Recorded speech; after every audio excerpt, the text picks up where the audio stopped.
Assalamualaikum warahmatullahi wabarakatuh. Waalaikumsalam warahmatullahi wabarakatuh. Pagi anak-anak, bagaimana kabarnya hari ini? Pagi, Pak.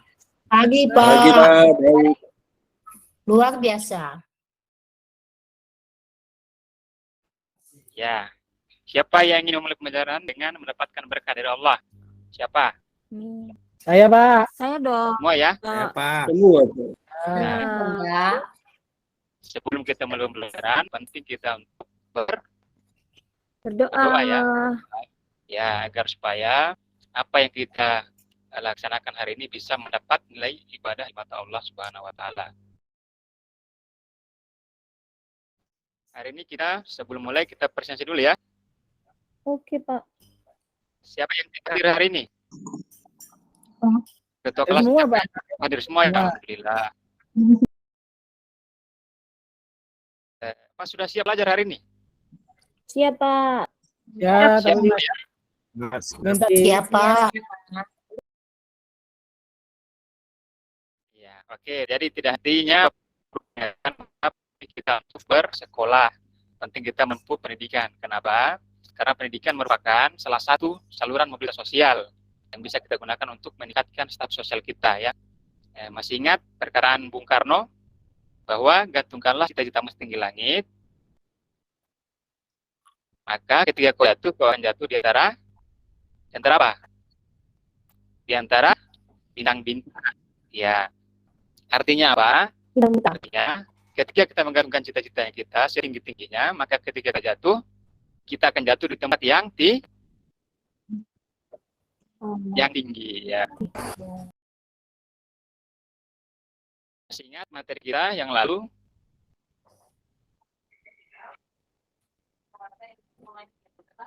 yang lalu Materi interaksi apa?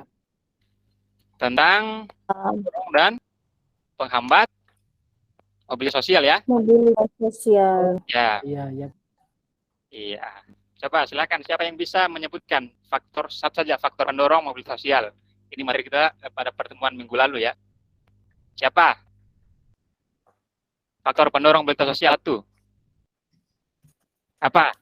Oh, ya. Mas Adam. Saya, Pak. Pengen kerja, Pak. Ya, Pengen kerja. Mas Tian. Mas Tian apa? Faktor individu, Mau Pak. jalan-jalan. Ya, faktor individu. Apalagi? Faktor struktural. Faktor struktural, ada faktor sosial, faktor ekonomi. Faktor sosial, Pak. Ya, sudah ya minggu lalu ya. Iya. Ada faktor politik, Pak. Iya, yang lain mungkin nggak dibaca bukunya.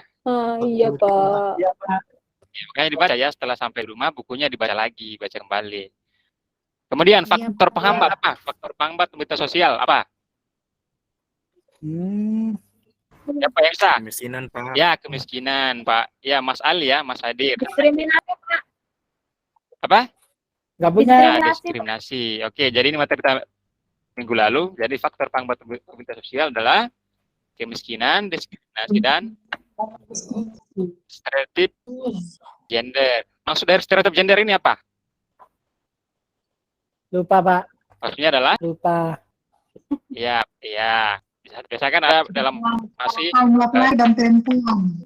ya perempuan itu tidak layak jadi pemimpin, maka ini menjadi faktor penghambat mobilitas sosial itu ya.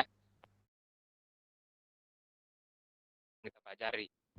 Oke, siapa di sini yang salah satu anggota keluarganya menjadi anggota TNI atau polisi atau Polri? Siapa? Siapa? Nggak ada, Pak. Saya, Pak. Nggak ada. Siapa, Mas? Siapa tadi? Saya, Itu Pak. ribut itu. Ribut, Ya, ribut. Pak Ribut, ya. Ya. Kira-kira nih saluran mobilitas sosial apa namanya jika seseorang menjadi anggota TNI atau Polri? Kira-kira dia pakai saluran mobilitas sosial apa? Kemudian apa kira-kira dampaknya bagi seorang yang tadinya orang biasa kemudian lulus menjadi anggota TNI? Nah, ini yang akan kita pelajari hari ini ya. Nah, ini menjadi pokok bahasan kita hari ini tentunya mengenai saluran dan dampak mobilitas sosial ya. Jadi tujuan pelajaran hari ini yang pertama mengidentifikasi saluran-saluran mobilitas sosial yang ada di masyarakat dengan benar. Yang kedua, menganalisis saluran-saluran mobilitas sosial yang ada di masyarakat dengan baik. Kemudian menemukan 4 contoh saluran-saluran mobilitas sosial yang ada di masyarakat dengan kritis. Menganalisis dampak mobilitas sosial terhadap kehidupan seseorang atau kelompok dalam masyarakat dengan tepat. Kemudian menganalisis dampak negatif mobilitas sosial, menyajikan hasil analisis mengenai jenis saluran mobilitas sosial. Kemudian menyajikan hasil analisis mengenai dampak positif mobilitas sosial dan menyajikan hasil analisis mengenai dampak negatif dari mobilitas sosial.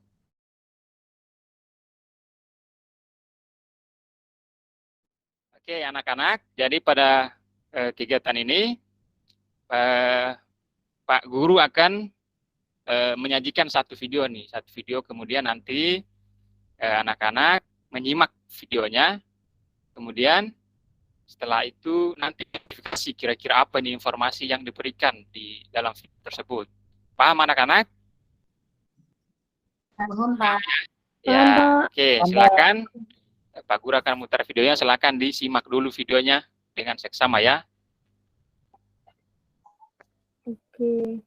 Iya, Pak.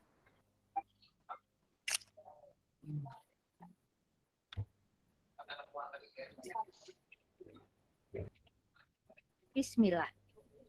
Hai, welcome to back FYW Channel. Belajar yuk. Baik, kali ini kita akan belajar mengenai saluran dan dampak mobilitas sosial. Namun, sebelum masuk ke pembelajarannya, bantu channel ini yuk dengan subscribe, like, dan share ke sosmed kalian ya. Terima kasih. Materi yang akan kita bahas kali ini, 1. Saluran mobilitas sosial. 2. Dampak mobilitas sosial. 1. Saluran mobilitas sosial. Menurut Fitri Sorokin, saluran mobilitas sosial adalah lembaga yang digunakan untuk perpindahan status seseorang atau kelompok ke status yang lain. Ada 7 saluran mobilitas, yaitu pendidikan, organisasi politik, organisasi ekonomi, organisasi profesi atau keahlian, lembaga keagamaan, lembaga angkatan bersenjata atau militer, dan lembaga keluarga atau perkawinan. 1. Pendidikan.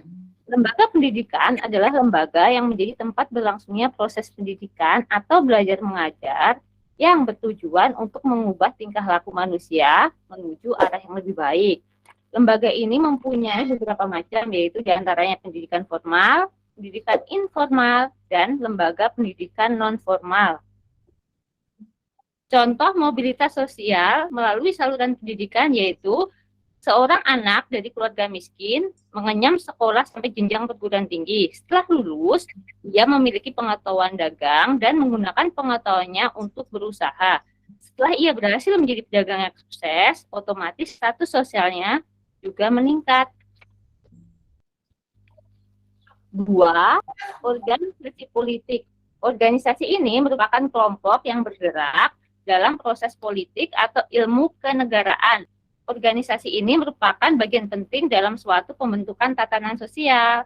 Contohnya, seseorang yang telah mengabdi dan berkontribusi banyak dalam suatu partai politik akan diangkat menjadi ketua partai atau pembina partai tersebut.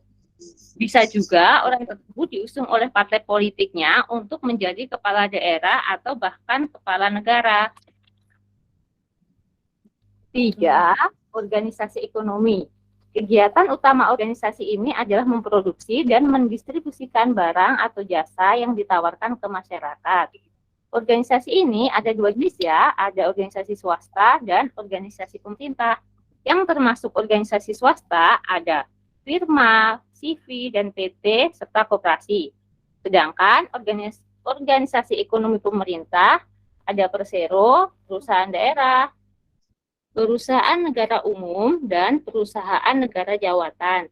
Contoh, seorang direktur di sebuah PT mempunyai pendapatan yang besar serta jabatan yang tinggi di perusahaan. Hal tersebut membuat dia dihormati oleh masyarakat serta karyawan di tempat dia bekerja. 4. Organisasi profesi atau keahlian. Organisasi ini merupakan wadah bagi seseorang yang mempunyai keahlian tertentu. Karena organisasi profesi merupakan himpunan orang-orang yang memiliki profesi yang sama, sehingga mereka akan lebih kompak dan kuat memperjuangkan profesinya. Contoh, seorang guru yang mengikuti proses keguruan akan membuat profesinya sebagai guru menjadi masyarakat serta rekan profesinya. 5. Lembaga keagamaan. Lembaga agama merupakan lembaga yang mengatur kehidupan atau tingkah laku manusia yang berkaitan dengan agama. Artinya, orang ulama yang tergabung dalam Majelis Ulama Indonesia dan turut andil dalam menentukan fatwa-fatwa dalam kehidupan beragama umat muslim akan dianggap sebagai masyarakat sebagai rujukan utama terkait fatwa-fatwa keagamaan. Nah, angkatan senjata atau militer. Angkatan senjata merupakan organisasi pertahanan dan penyerangan yang dibentuk oleh suatu negara. Dalam angkatan bersenjata ini, seseorang bisa meningkatkan status lewat kenaikan pangkat atau dengan jasa yang diberikannya kepada masyarakat dan negara. Contoh, seorang sipil yang di akademi militer selama 4 tahun akan mendapatkan gelar ST Han dan pangkat mentua atau letda setelah operasi. 7.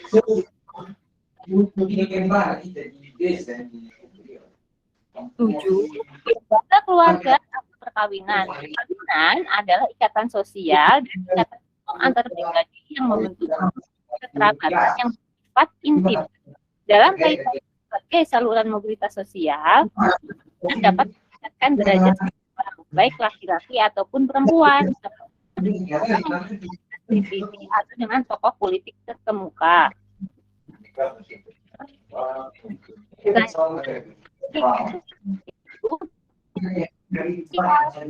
Mobilitas sosial ini tidak selalu ke atas, ada kalanya ke bawah dan juga ke samping, sehingga menimbulkan dampak.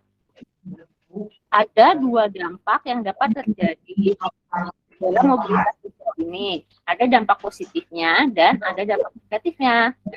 Dampak positifnya yaitu mempercepat tingkat perubahan sosial, meningkatkan integrasi sosial, meningkatkan kesejahteraan hidup, meningkatkan kualitas hidup, dan mempercepat perubahan yang lebih baik. Itu dapat terjadinya konflik, gangguan psikologis, dan munculnya keretakan. Setelah menyimak video tadi, kemudian silakan identifikasi informasi apa saja kira-kira yang kalian peroleh dari tayangan video tersebut tadi. Nah, informasi apa yang disajikan dalam video tadi? Saluran mobilitas. Saluran dan Informasi tentang saluran Saluran mobilitas. saluran dan apa lagi satunya? Dampak, Pak. Dampak. Ya, ada 2 ya. Ya. Kemudian Iya, Pak. dari video tadi coba sebutkan apa saja saluran mobilitas sosial. Apa saja tadi? 1, angkatan Senjata. Apalagi tadi? Ya. Pendidikan. Lembaga pendidikan. Ya. Terus apa lagi? Lembaga ekonomi. Ya, lembaga ekonomi. Apa lagi? Organisasi Apa? politik. Organisasi politik. Ya, organisasi politik. Terus apa lagi? Ganti sosial, Pak. Agama.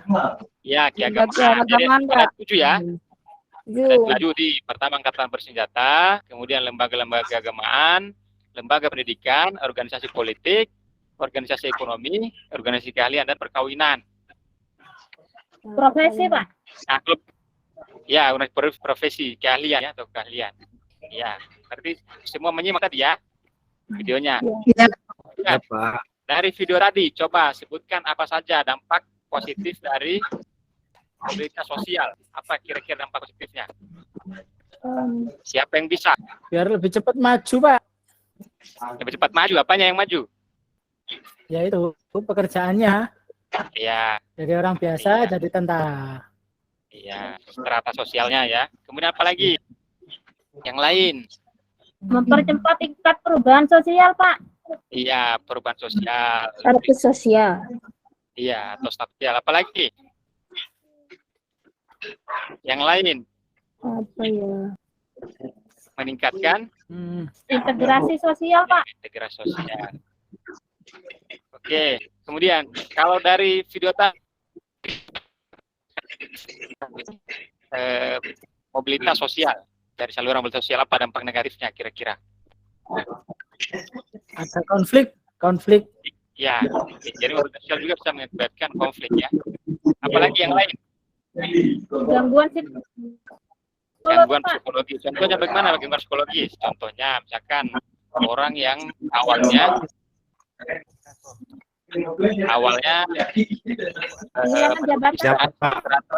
iya mendudukan sosial yang tinggi, kemudian tiba-tiba dipecat misalkan, ini kan akan mengakibatkan gangguan psikologis. Apalagi satu lagi, kayak anggota DPR yang nggak jadi itu ya, Pak? ya sudah keluar, Calon anggota. ya sudah keluar uang banyak, tapi setelah pemilihan tidak terpilih ya, kemudian stres kan? Iya itu dampak. Iya. Nah, apalagi satu lagi? Kurang solid, Pak. Kurangnya solidaritas. Sama ya solid.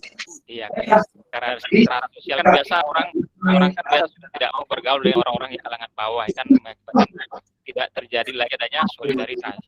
Oke, sudah paham ya semuanya? Paham, Pak.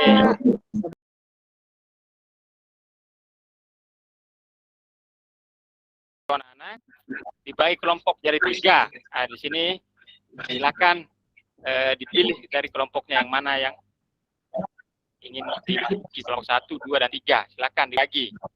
Atau kita pakai dari kelompok yang minggu lalu apa yang baru aja mau diubah lagi kelompoknya. Dibentuk lagi aja, Pak. Diubah lagi aja. Ubah lagi ya. Nah, kalau begitu silakan dicari kelompoknya. Nanti tapi jangan homogen ya, nanti usahakan heterogen, cari yang jangan laki-laki kumpul laki-laki semua, jangan dicampur-campur saya.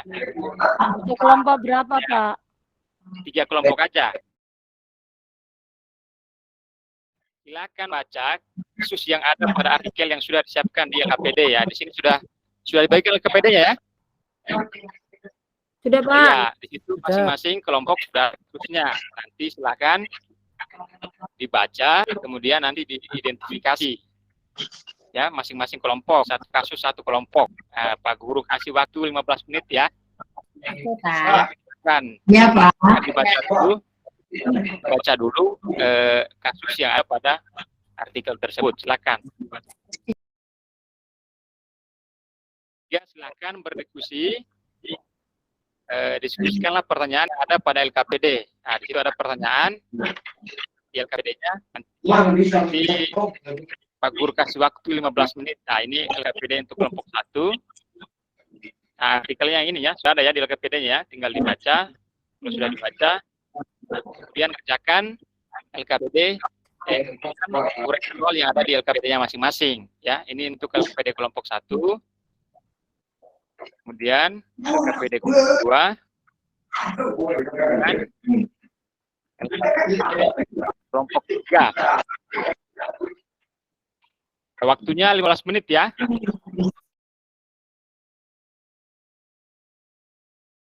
Silakan berdiskusi untuk mencari jawaban atau untuk mencari masalah yang ada pada LKPD-nya. Ada 4 soal. Ya. Waktunya. Nah, sekarang kita beri waktu untuk masing-masing kelompok mempresentasikan hasil diskusinya, ya. Kita beri waktu satu kelompok 5 menit ya untuk membacakan hasil diskusinya. Nanti kelompok lain akan memberikan sanggahan. Silakan kelompok 1.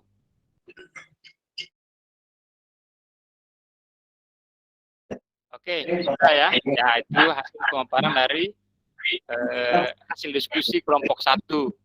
Saya persilakan kepada kelompok lain untuk menanggapi pemaparan materi dari kelompok 1.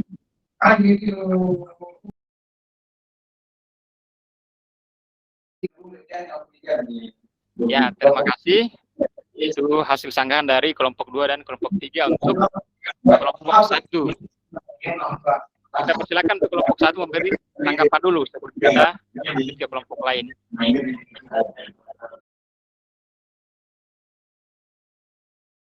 Ya, terima kasih kelompok 1 atas jawabannya terhadap pertanyaan kelompok 2 dan kelompok 3. Ya, demikianlah hasil pemaparan teori atau hasil diskusi dari kelompok 1, 2, dan 3. Kita beri approach dulu untuk kelompok yang sudah memberikan presentasinya.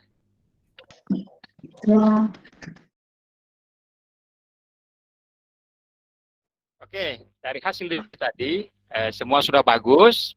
Saya setuju dengan kelompok 1, pendapatnya kelompok 1, kelompok 2, dan juga kelompok 3. Nah, namun ada beberapa hal yang perlu kita luruskan terkait dengan saluran mobilitas sosial. Jadi untuk kasus yang di kelompok 1, salurnya adalah angkatan bersenjata. Kenapa?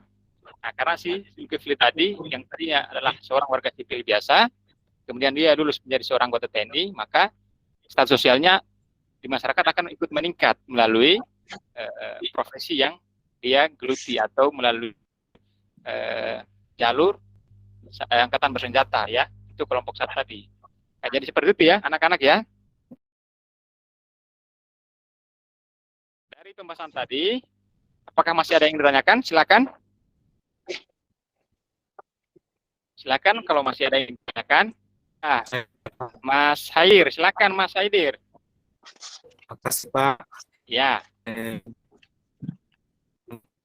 Itu mengapa mobilitas sosial bisa Kurang jelas suaranya Mas Haidir. mengapa mobilitas sosial bisa mengakibatkan konflik Pak? Ya, kira-kira mengapa mobilitas sosial itu mengakibatkan konflik? Jadi masuk ke dampak negatif ya. Ada yang bisa jawab nggak? Pertanyaan dari Mas Haidir. Coba teman-teman yang lain ada yang bisa jawab? Saya, Pak. Saya, Ya, silakan. siapa dulu jawab, Pak? Mbak. Magdaja. Ya, Oke. silakan. Ya, Pak, mobilitas bisa mendapat berdampak negatif. Misalnya ketika seseorang tuh status sosialnya, mungkin bisa keluarganya jadi bercerai atau gimana, Pak? Gitu, Iya. Pak. Nah, betul sekali. Maka pertanyaan dari Mas Haidir tadi, terjadi konflik akibat mobilitas sosial. Yang biasakan mobilitas sosial ini kan biasa terjadi pada masyarakat, mengakibatkan biasa adanya kurang harmonis dalam masyarakat. Contoh misalkan kita ambil contoh yang paling dekat aja, yang di kelas misalnya. Kelas 2, kelas 3 atau kelas 8, 9 kan biasa kalau di SMP merasa diri sudah senior, sudah strata sosialnya sudah tinggi, kemudian membuli anak-adik kelasnya misalkan. Nah, ini kan mengakibatkan terjadi konflik yang diakibatkan oleh saluran mobilitas sosial. Atau misalkan diambil contoh yang di perusahaan misalkan, karena dia sudah merasa dirinya sudah bos, nah, kemudian bertindak semena-mena terhadap anak buahnya atau karyawannya, sehingga ini biasa menimbulkan konflik. Nah, ini dampak negatif dari konflik. Ya, pertanyaan dari Mas Haidir tadi.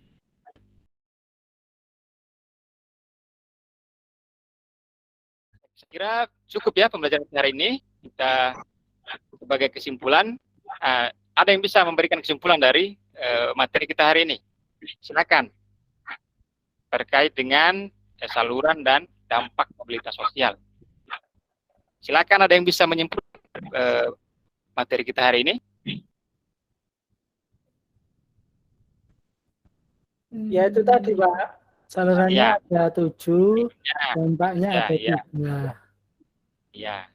Jadi bahwa ternyata saluran-saluran mobilitas sosial itu ternyata sangat banyak ya, yang bisa kita jalani atau kita tekuni untuk meningkatkan status sosial kita di masyarakat. Nah, tadi contohnya angkatan bersenjata, kemudian lembaga keagamaan, lembaga pendidikan, ya, kemudian organisasi politik, kemudian organisasi keahlian dan perkawinan, contohnya itu. Jadi kita bisa meningkatkan status sosial kita melalui saluran-saluran yang sangat banyak. Tentunya kita mengambil dampak-dampak juga dari saluran-saluran tersebut. Ada dampak positif dan juga dampak negatif. Dampak positifnya tadi mendorong seorang untuk berpikir lebih maju, ya.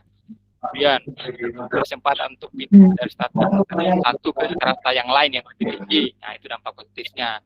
Contoh yang lain misalkan mempercepat tingkat perubahan masyarakat ke arah yang lebih baik. Nah, itu dampak positif. Kemudian dengan mobilitas sosial ini masyarakat selalu dinamis, ya, tidak bersifat statis, bergerak menuju ke arah yang maju. Nah, itu dampak positif. Kemudian dampak negatifnya apa saja? Tadi sudah timbulnya konflik, apalagi berkurang solidaritas, ya, karena sudah dalam masyarakat sudah terjadi stratifikasi, sudah lapisan masyarakat sudah terbagi-bagi, ada yang dari kalangan atas ke bawah, maka terjadilah berkurangnya stok solidaritas. Ini dampak negatif. Yang terakhir adalah timbulnya gangguan psikologis. Nah, ini seperti yang dijelaskan Mbak Halimatur tadi. Nah, contoh misalkan anggota DPR calon anggota DPR yang gagal, misalkan karena tekanan batin, akhirnya sudah banyak uang yang keluar, maka terjadi tekanan gangguan psikologis. Ya, ini dampak negatif dari saluran mobilitas sosial. Bagaimana pembelajaran kita hari ini? Apakah menyenangkan atau membosankan? Seru Pak. Seru ya. Ada kesulitan nggak dalam pembelajaran kita hari ini? Enggak Pak. Enggak ada, Pak. Ya, sudah dipahami ya? Bisa dipahami semua ya? Iya Pak. Ya. Apa?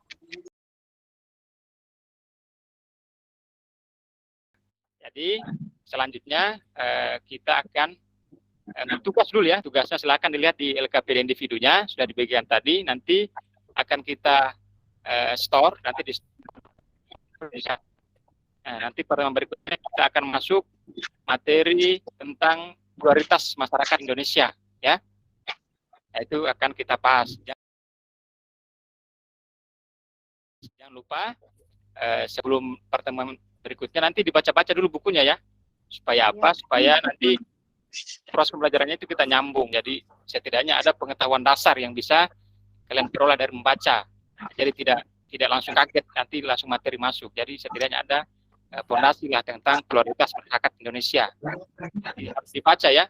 Kemudian yang dipahami apa yang didapat hari ini juga harus setiba di rumah dibaca kembali ya, anak-anak ya, baca kembali. Nah, mengapa Pak Guru selalu sampaikan untuk membaca dan membaca? Karena membaca ini adalah cara untuk mengembangkan diri. Nah ya, jadi teruslah membaca. Di sini saya mengutip perkataan dari Lawrence Carr. Dia mengatakan bahwa menulislah agar dipahami, bicaralah agar didengarkan, dan membacalah untuk mengembangkan diri. Jadi teruslah membaca untuk mengembangkan potensi-potensi yang ada dalam diri kalian. Sudah waktunya juga sudah habis. Sebagai penutup, jadi kita akhiri. Billahi taufiq wal hidayah. Wassalamualaikum warahmatullahi wabarakatuh. Waalaikumsalam warahmatullahi wabarakatuh.